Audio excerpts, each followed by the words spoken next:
I assert that if you're not in the present moment, you're running a program, right? And paying attention is being present.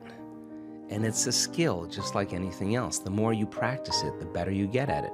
And you know when someone's present with you in your life because they're paying attention to you. And you know when they're not present with you because they're not paying attention to you. So where you place your attention is where you place your energy. So if you have all of your attention in the present moment, you're conserving a lot of energy to create with. If I'm talking to you and you're thinking about where you're going to go for lunch and who you're going to go with and how you're going to get there, and I'm talking to you, you left the present moment and your attention went to some future. And your energy will go down and you won't be able to comprehend what I said.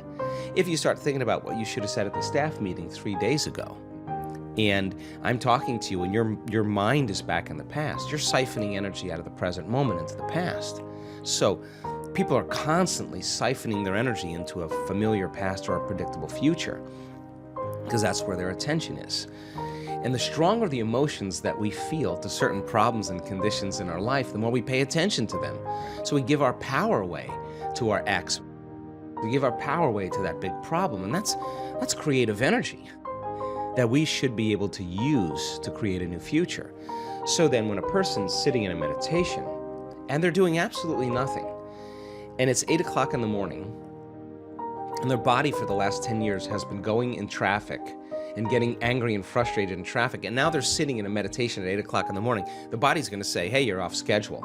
I'm used to suffering and getting angry here. So the body's gonna start looking for that emotion, and it's gonna start influencing the mind, and you're gonna start getting images and memories, just so you can feel that emotion. Like now the person's back in the past. But if they become aware that they're siphoning energy out of the present moment into the past, and they settle the body back down into the present moment, that's a victory.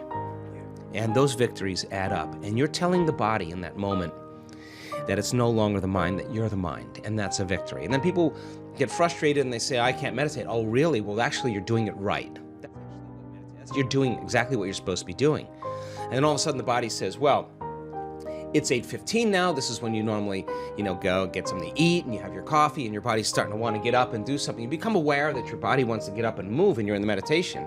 And you tell your body, You bring it back to the present moment and you settle it back down. You are training the animal. That's a victory. Now you're executing a will that's greater than the program, because most people lose their free will to a program. Now you're telling the body, I'll tell you when we get up, not when you want to get up. You're not the mind, I'm the mind. And that's a victory. Now, we've done the research on this. If you keep doing this and you stay with it, sooner or later, the body's going to surrender to a new mind. And when that happens, there's a liberation of energy. The body is freed from those habituations and those emotions. The body's going from particle to wave, from matter to energy. And all of a sudden, you're dialing down the anger. You're dialing down the vigilance. And the body now is being conditioned to a new mind. That is the present moment. And when you're in that present moment, something really amazing happens. You forget about you. All of a sudden, you're not your face, you're not your culture, you're not your marital status, you're not your diet, you're not your past.